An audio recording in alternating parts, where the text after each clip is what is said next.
السلام عليكم، عاملين ايه؟ ان شاء الله تكونوا بخير. النهارده عندنا فيديو جديد في سلسلة كورس نيكست. الموضوع النهارده هيكون يعني شبه نظري كده، هو نظريا اكتر من هو عملي يعني، ولكن هو مهم برضو جدا انك تكون فاهم المبادئ الاساسية اللي بيقوم عليها اي ويب سايت او اي بروجكت انت فرونت اند انت بتبنيه، سواء كان بقى برياكت او بنكست او باي فريم ورك تانية انت بتبنيه، لان ديت المفاهيم الثلاثة اللي احنا هنشرحهم النهاردة هم 3 أهم مفاهيم في عملية فهمك لبناء المشروع نفسه. تمام. فالنهاردة الفيديو هيكون نظري إلى حد ما، ولكنه فيديو مهم جدا إنك تكون فاهم كل تفصيلة وكل معلومة في الحاجات اللي احنا هنشرحها النهاردة. فكوباية الشاي بتاعتك كده ويلا بينا نبدأ. بسم الله.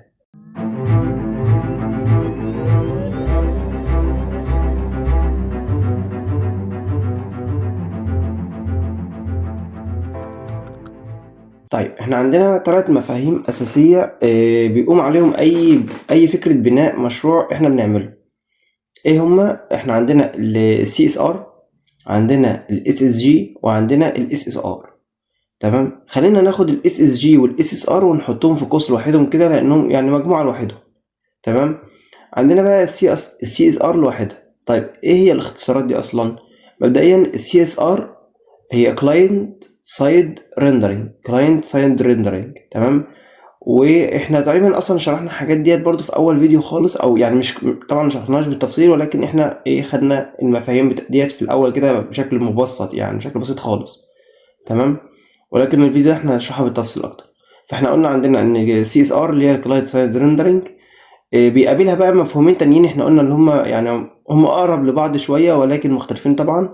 فعندنا الاس اس جي اللي هو السايت اللي هو ستاتيك سايت جنريشن، والاس اس ار اللي هو سيرفر سايد ريندرنج. تمام. ففيديو النهارده اصلا عباره عن ان احنا بنفهم يعني ايه عمليه الريندرنج اصلا، او هي عمليه الريندرنج ديت بتحصل ازاي. مبدئيا عمليه الريندرنج نفسها هي عمليه ترجمه المشروع عندي من كود لويب سايت. ازاي؟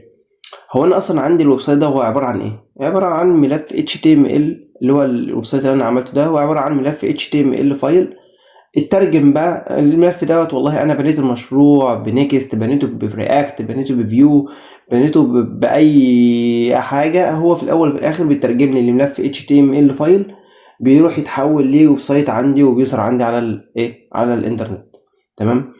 طيب فانا عندي الويب سايت ده هو عباره عن ملف HTML فايل، سواء بقى كان مبني باي فريم ورك. فانا عندي بقى طريقه الترجمه دي طبعا هتختلف على حسب المفاهيم اللي احنا بنشرحها النهارده. ازاي برضو؟ انا عندي مثلا في الكلاينت سايد ريندرنج ديت طبعا بتبقى مشهوره جدا في الفريم ورك اللي هي رياكت. اللي بيحصل فيها ايه؟ اللي بيحصل فيها ان انا عندي ان رياكت الكلاينت اللي هو البراوزر بتاعي بيبعت ريكوست ان هو عايز الويب سايت ده، هو عايز يدخل على الويب سايت ده. فايه اللي بيحصل؟ اللي بيحصل ان اللي بيقوم جاي عامل الريكوست، فالريكوست يرجع له بملف فاضي، ملف فاضي تماما، ملف HTML فاضي تماما، ومعاه ملف جافا سكريبت، بندل جافا سكريبت. تمام.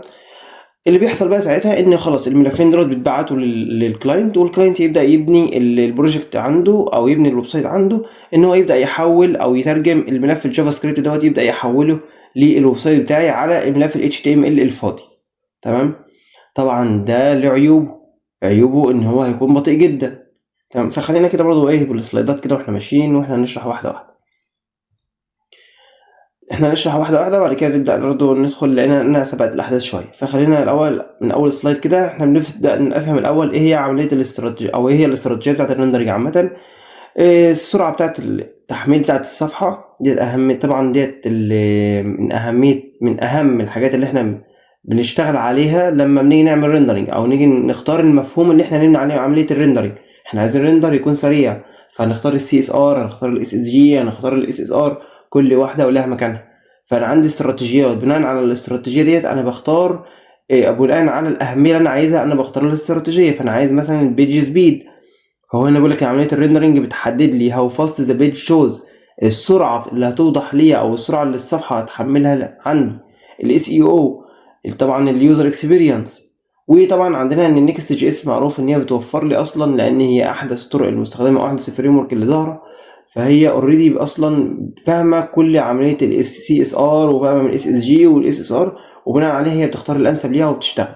تمام. احنا عارفين طبعا ان هي شغاله سيرفر سايد ريندرنج، ولكن ده يعني ده اللي بيبقى اشهر او اللي هو معروف الحته دي، علشان ديت ميزه مهمه جدا في نيكست. ولكن نيكست اصلا فاهمه بقيه الاستراتيجيات التانية كلها، فهي اوريدي عارفه الحاجات القديمه، برضو عارفه السي اس ار وعارفه الاس اس جي وعارفه الاس اس ار.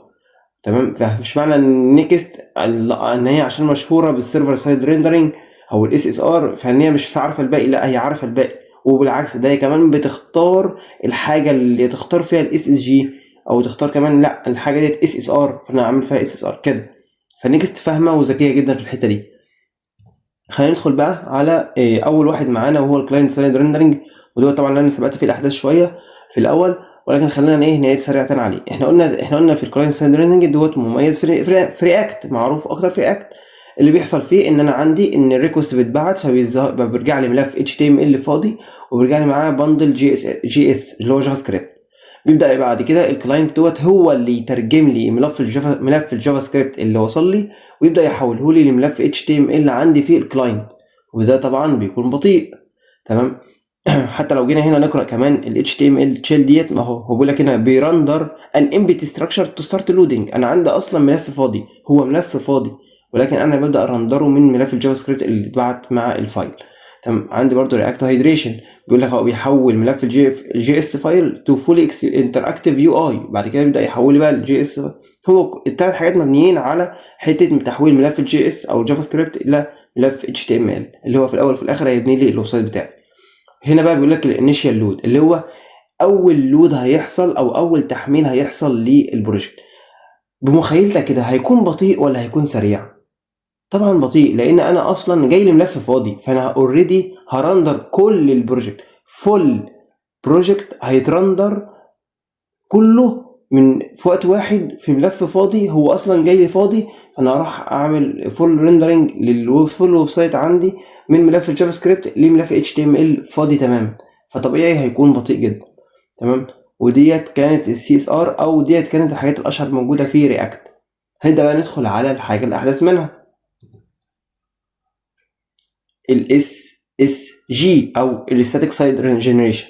الستاتيك سايد جنريشن طبعا هي اسرع شويه، ولكن في فرق ما بين الاس اس جي والاس اس ار اللي هو الستاتيك سايد جنريشن والسيرفر سايد ريندرنج. الفرق ما بينهم ايه؟ الفرق هي اول كلمه عندنا في الاس اس جي الستاتيك. لو انت عرفت يعني معنى الستاتيك او هتعرف ايه يعني انت عرفت معنى الستاتيك هتعرف بعد كده ليه في الاس اس جي وليه في الاس اس ار. انا هسيبك من اول واحده وسيبك من اخر واحده، وانا هختار اللي في النص دي. هو بيقول لك هنا ايديال فور بلوجز.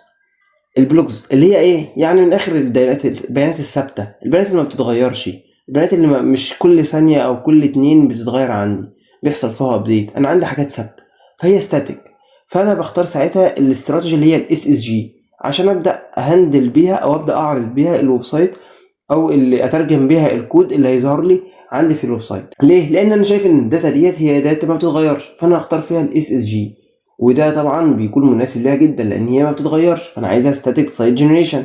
اللي بيحصل ايه؟ اللي بيحصل ان انا عندي بيقوم جاي في السيرفر. خد بالك ان الستاتيك سايت جنريشن والسيرفر سايد ريندرنج اللي هي الاس اس جي والاس اس ار هم بري ريندرنج، هم اصلا بيتعمل لهم ريندر قبل ما يوصلوا للكلاينت، لان هم بيحصلوا في السيرفر. فبالتالي اصلا انا عندي في الكلاينت هو بيوصلوا الموقع جاهز، فبالتالي ما بيكونش بطيء زي خدت بالك في السي اس ار هو بيوصلوا الموقع فاضي هو يبدا يحوله. انما في الاس اس جي وفي الاس اس ار بيكون اصلا بري ريندر، يعني هم اصلا بيحصل لهم ريندر قبل ما يوصلوا للكلاينت، بيحصل لهم ريندر فين؟ في السيرفر. تمام. فبالتالي بيكون الموقع ساعتها اسرع بكتير. فما بالك بقى لما يكون كمان انا عايز اسرع الموقع اسرع ما هو سريع، فهبدا بقى اخصص لكل حاجه. ازاي؟ احنا قلنا ان في عندنا بيانات ثابته، لا البيانات الثابته ديت بقى انا هرندرها في السيرفر، وكمان هخلي لها استراتيجي خاصه بيها اللي هي الستاتيك سايت جنريشن علشان اخلي البيانات دي ثابته، فاول ما اليوزر او اول ما الكلاينت يطلبها تبدا تظهر له على طول لان ديت ستاتيك. تمام. بعد كده هنبدا، حتى هو هنا برضه قال لك هنا فاست ديليفري، هي بتوصل له بسرعه جدا. HTML generated once for maximum efficiency. تمام. وقال لك برضو ان هي مناسبه للبلوجز، هو عطيك طبعا مثال على البلوجز كانها بيانات ثابته طبعا. فانا عندي لو ده طبعا بيطبق بقى على اي بيانات ثابته عندي. تمام. وده طبعا اللي احنا نثبته دلوقتي برضو في الكود، وهنشوفه مع بعض في اخر الفيديو. تمام. طبعا الليميتد ريال تايم وديت احنا قلنا. خلينا بقى ندخل على الاس اس ار اللي هو السيرفر سايد ريندرنج، وعرفنا طبعا ليه احنا عملنا الاس اس جي والاس اس ار.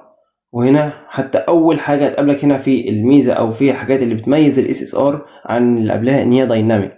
ليه دايناميك؟ احنا قلنا بقى ان هي بتستخدم علشان مع الداتا اللي هي بتتغير، لان هي عكس الاس اس جي. ده الاس اس جي ستاتيك، انما الاس اس ار هي سيرفر سايد ريندرنج عشان تشتغل مع الداتا اللي بتحتاج ان هي كل ثانيه او ثانيتين انها تتغير، يحصل لها ابديت، يحصل لها اي حاجه. فانا ببدا استخدم معاه مبدا او الاستراتيجي بتاع الاس اس ار. تمام. برضو هي فريش، لان هي طبعا بتكون نفس الفكره، يعني ان هي تكون موست ابديت مع الداتا، عشان لو حصل لها اي تغيير تبدا ان هي تسمع عندي في الويب سايت. تمام.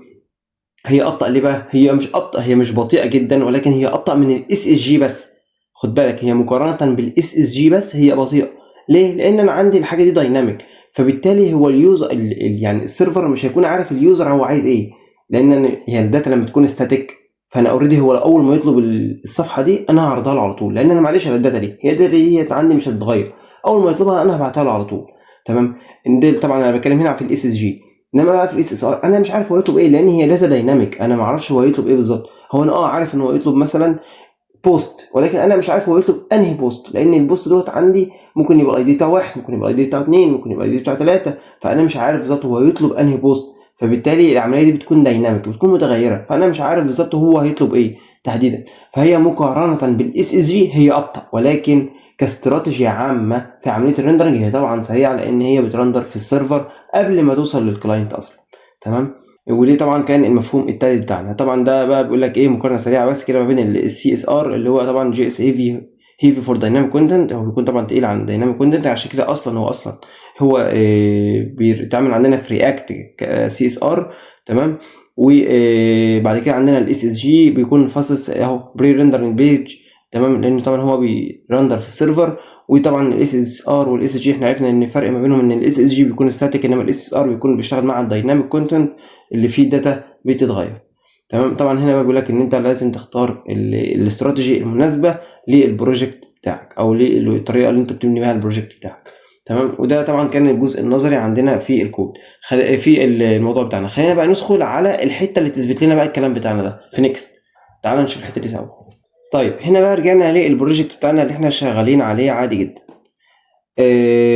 انا عندي في البروجكت بتاعي ده، فاكرين كنا بنعمل طبعا بيلد للبروجكت ازاي؟ كنا بنكتب ان بي ام ران بيلد. عرفتها منين؟ عرفتها ان انا بدخل على الباكج دوت جيسون، باجي هنا كده بلاقي ان انا عندي الديف دوت عشان ارنه في الديفلوبمنت مود. ده طبعا شرح في الفيديو اللي فات، ده احنا شرحناه في الفيديو اللي فات، فلو مش فاهم الحته دي كويس لازم ترجع للفيديو اللي فات عشان تفهم مفهومين مهمين جدا اللي هم البرودكشن مود والايه والديفلوبر مود او الديفلوبمنت مود. بعد كده في عمليه البيلد، ده عشان نعمل بيلد للمشروع، عشان طبعا يعمل لنا ابديت على ملف الدوت نيكست دوت، علشان ده الملف اللي هيترفع وقت ما نكون عايزين نرفع البروجكت او نعمل له برودكشن. تمام. فاحنا بس عايزين نجرب كده ان احنا نعمل له ان بي ام ران بيلد زي ما احنا عملنا له في الفيديو اللي فات، ونشوف كده ايه اللي هيحصل. فطبعا هنا دلوقتي هيبدا يعمل له بيلد، فيخلص البيلد وابدا ارجع لكم تاني في بعد ما يخلص.